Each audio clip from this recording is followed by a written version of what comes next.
So I tried Readwise for over 60 days, and in this video, I want to break down some of the dumb mistakes that I made early on, and I'm going to kind of make a decision at the end.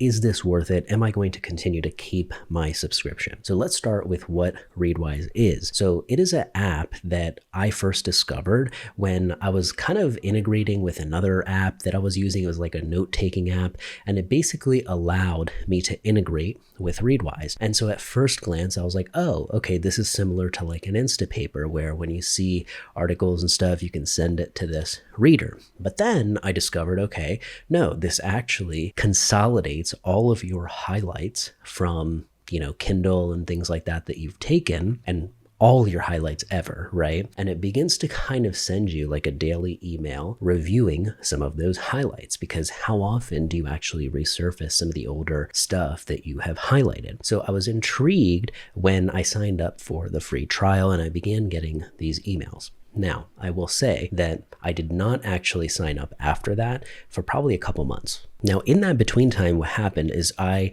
began this analog method of consolidating all of my highlights and notes and ideas using Ryan Holiday and Robert Greene's 4x6 note card system. So, for example, whenever I would, come across a highlight like this one's Mastery by Robert Greene, I would actually write it out, longhand.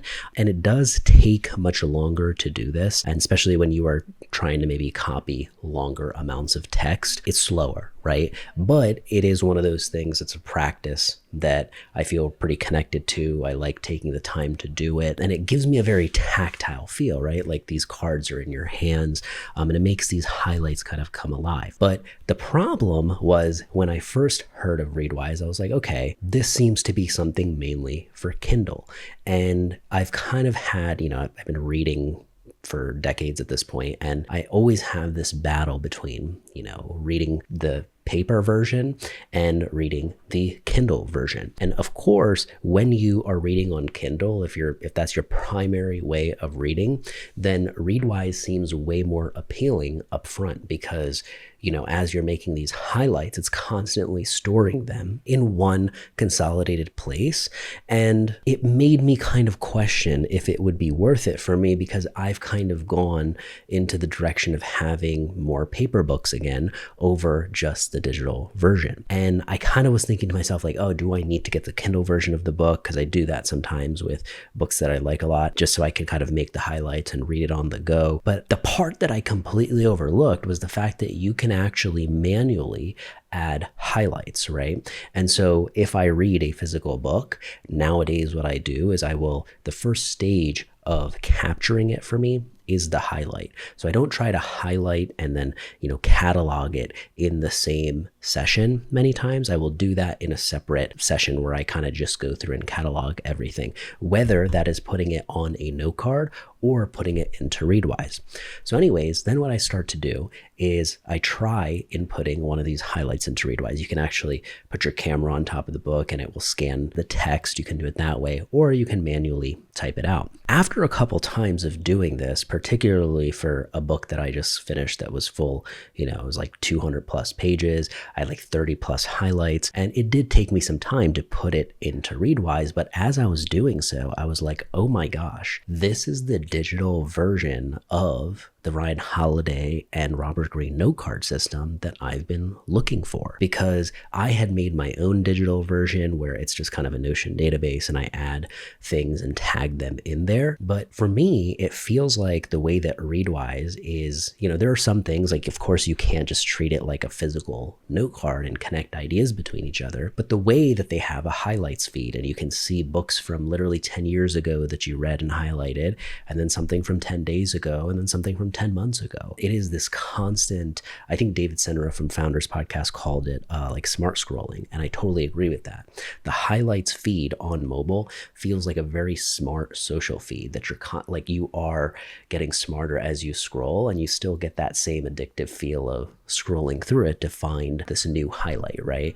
And it's all completely randomized in that feed. So that was kind of when I began kind of warming up to Readwise a little more than I did in the beginning. Now, let me tell you the next phase of this that really kind of changed the game for me. So I love, I'm subscribed to a ton of newsletters, right? And a lot of people put time and effort into their newsletters to the degree that it might as well be coming from a book. This is an important, discovery that I may have come across. And often it just disappears in your inbox, right? Where like you could put it in a folder, but you still have to go back into your inbox to kind of access this again. And so what you can do is basically Readwise has this other app called Reader. And at first I was like, why would they separate these two apps? Why not just keep it in one? But you'll get it once you start using it. So Readwise is their app that is totally for the highlights and everything that I just described, right? But the Reader is basically, how there's Instapaper where you can kind of forward articles and save them for later. It serves a similar purpose, but I would take it a step further. This is what blew my mind. So not only can I forward an email that I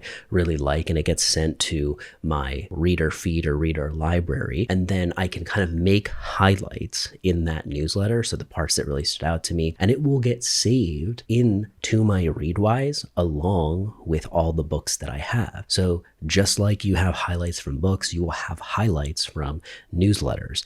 And then if you want to take it a step further, this is actually what I find one of the most worth it features, because there's two tiers, by the way, right? There's like a tier that's just Readwise. It's more affordable. It's like, I think $4.99, $5.99, something like that. And then if you want to get the Readwise and Reader, it's $12.99. And so this is where you're like, is it really worth it? And you can decide for yourself after I tell you this. But basically, when you come across a long podcast or a YouTube video, but you're like, I'm not going to watch all of this. I don't have time to do that right now. I wish I could just skim through the transcript and kind of get what I need, right? Or when you come across a game-changing episode and you're like, oh, I wish I could save this moment. And I don't have to like when I do that, I typically pause it and then rewind it, and then I will manually type it out in the Notes app. But imagine copying the link to a YouTube video or podcast and basically pasting it in the Reader app. And what it does is it pulls up the transcript for you so you can read it like a document and make highlights to that video the exact same way you would for an article or a book. And here's the kicker, there's no limits as of now in terms of how many videos you can actually,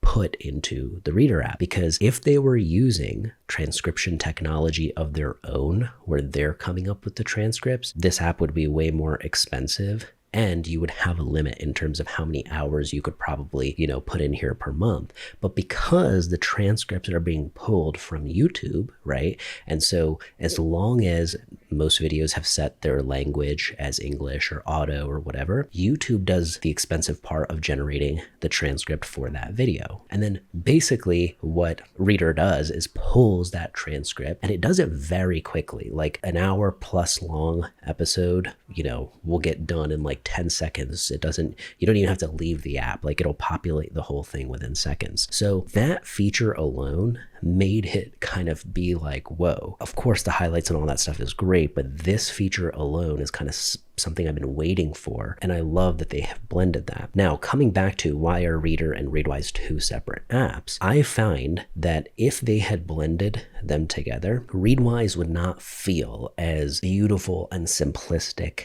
as it is right now. And so over the last couple months, I have actually grown into opening up the app. I know that there's the browser version. I do use that as well. But even more than the browser version, I use the app, right? So I have Reader and Readwise both on kind of like one of the main pages on my phone. And so I will open up the Readwise app every day. And one of the fun things about it is the simplicity of what it looks like. So when you open it up, you have the daily review up top, right? And so this is kind of, you can set the amount of highlights you want to review, it randomizes it, and you can kind of keep a running streak going if you do that every day. That part's cool. But the part that you'll see underneath that is chat with your highlights. This is absolutely insane, because what this does is it's like having this database of all of your highlights, everything you've ever read, and you can ask it like, hey, can you pull up some research on how the brain can remember stuff better, right? And what it will do is it will go through all of your books, all of your highlights, and it will basically, similar to how you type in a request on ChatGPT, that's what it looks like. You basically will type that and it will store that as a chat, and it's kind of it's pulling all the certain highlights up with links to which book it's referencing. And so you get to see these connections between your books that the Ryan Holiday and Robert Greene system was designed for, right? Being able to see your note cards growing, being able to make connections between these ideas and making new connections between them. So that feature is huge, right? And I don't use that as often as, I hope to. The one that I use even more are the two below it. So you have the highlights feed, which is one of my favorites, because what this does is every time you hit it, it kind of randomly mixes the highlights together, and you can kind of scroll through it, an endless scroll, and keep kind of revisiting a large variety of stuff that you have read.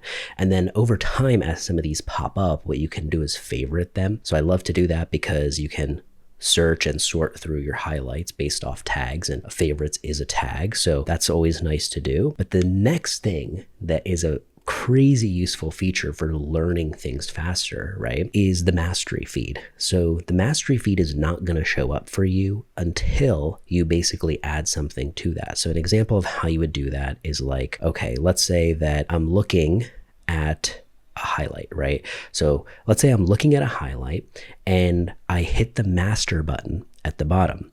So what you do is when you tap the master button, you can basically pick a word. You can't pick more than one word really. So it's the kind of thing where if I pick, let's say in this thing, if I choose first, right? Or let's say I choose work. Basically, if a word appears more than once, yes. So I just chose a word. One conversation. So conversation is a word that appears 3 times in this highlight. It's going to take away that word so that now whenever it shows it to me, I basically have to take a guess at what that word is before I reveal the key phrase. And, this is something I covered in an episode on, a book that I did called Make It Stick, where it's a very densely science-backed book on learning. And one of the things it talks about is how struggle and the ability to recall before you're given the answer is huge in terms of ingraining learning. So even if the answer is incorrect, you taking a shot at trying to figure out what that is helps make it stick better. So I love that this is kind of built into the app. And, once you kind of hit save there, you can reveal key phrase, you see what it looks like, and then show this highlight again, never, soon, later, someday. So I usually just hit later and then you move on. So once you have added at least one highlight into kind of the master category, you're going to begin to actually see it now on the homepage review feed on the app, right? So that was something that didn't show up in the beginning. It took me a little while before I fiddled around and discovered that. And I was like, whoa, this is absolutely genius. So at any time, if you hit the mastery feed, anything you've chosen where you've taken away those keywords and you want to play kind of like a flashcard game almost, you can do that with your highlights. And so again, being able to just look at the beauty and simplicity of this app, I understand why you wouldn't put Reader into the same thing. Because if you open the Reader app, it is like you've got a home tab, a library tab, feed tab, search tab, account tab, and it can, not to say that it can get messy, but I can see if you were to combine the two, how it could very quickly get messy. So it is nice that they are both, its own app. And I think this is actually it's made for people who want to consume media in a more of a modern way. But in the midst of all that consumption, you don't just want to constantly lose everything that you are learning. And so one, there's the timeless aspect of how information has traveled through books, right? But in 2025 and beyond, like we are listening to podcasts, we're reading newsletters, you've got tweets that contain sometimes really dense and good information, right? And so Readwise has made that available. You can take a tweet and you can forward that into your reader and save that just like highlight from a book. So I love that they're taking this mixed media approach, because what it does is it allows the focus. I wrote about this in my first chapter of Pod Mahal, not first chapter, but a chapter of Pod Mahal called, function over form, right? So instead of constantly obsessing over the form that something will take, oh, will this be a note card, or will it be in my Readwise app, or will it just be a highlight? It's focusing on the function. What am I trying to do? I'm trying to make connections. I'm trying to learn this stuff faster. I'm trying to, use it in day-to-day life and apply it to problems, right? So that's the core function I'm trying to serve with this stuff.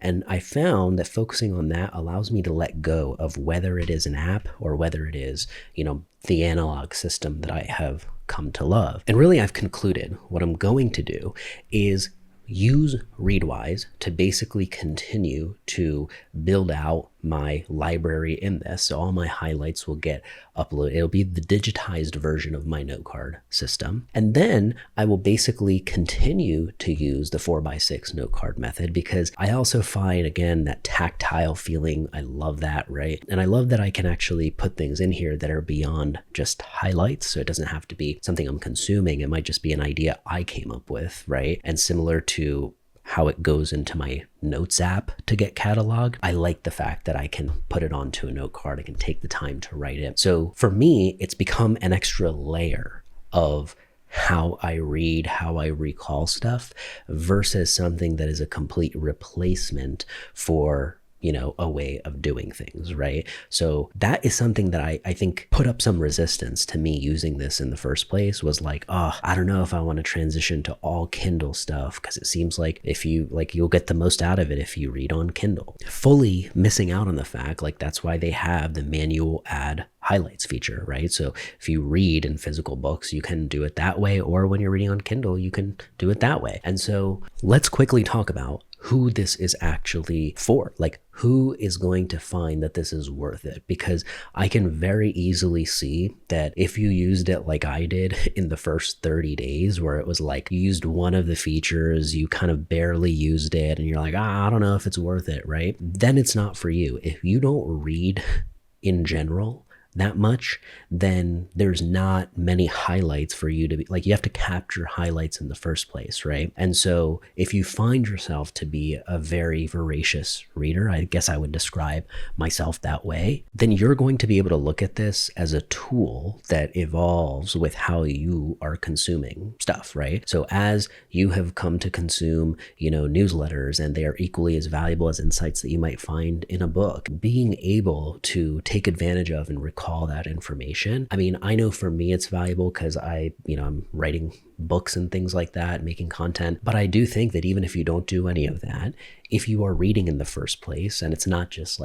maybe fiction or for entertainment, you are probably reading to learn, you're reading to solve problems, and hopefully reading to remember. And so if those are important to you, because I know not everybody's like that, I'm obsessed with capturing notes. I have notes from 15 years ago when I would listen to a podcast episode that was mentioned some legal thing that you should put in a lease before you start a gym.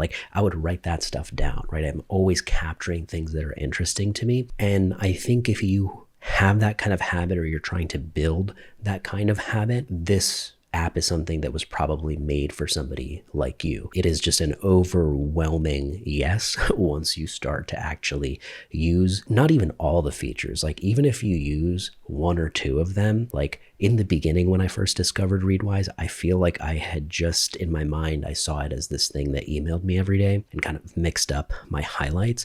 I wasn't even aware of the app and the fact that I could do the mastery thing and I could review any highlight at any time. That's the point of the 4x6 note card method, right? Is a good book might have 12 note cards. And so you're able to kind of refresh yourself on that book without reading the whole thing all over again. You're able to kind of go through all the distilled versions that your brain worked so hard to sift through in the first place. So if you primarily read on Kindle, it is an absolute totally worth it. You're probably going to get the most out of it. If you are somebody who reads mostly physical books, I think that it is still worth it, but it is going to take some work on your end to actually set up a practice to make sure you're highlighting, right? Make sure that you have maybe, once or twice a week, you're going in and actually adding and uploading things into the Readwise library. Because if you don't do that, then again, it's not really worth it because there's nothing really there. So it does depend on you putting things into the system. And as your highlights grow, as the amount of books that you read grow, as you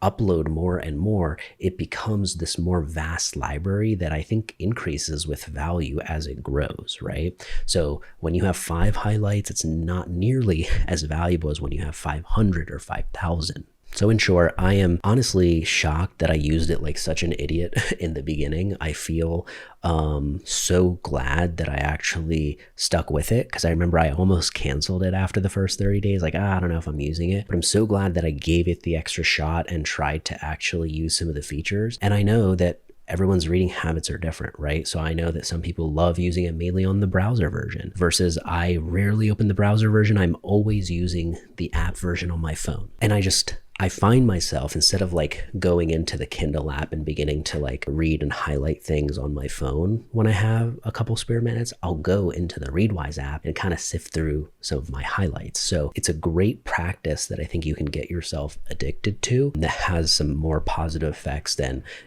endlessly scrolling some of the other stuff that's offered to us on a daily basis. So the verdict is that I will be keeping Readwise. I am a fan for life. I'm not partnered with them, but I wish I was, and I wish I will be someday, because it's a game-changing app. It's a game-changing invention. And again, this is such a great example, a great business principle of how it's not for everybody, right? There are some people who, like, if you don't read, this does not apply to you whatsoever, right?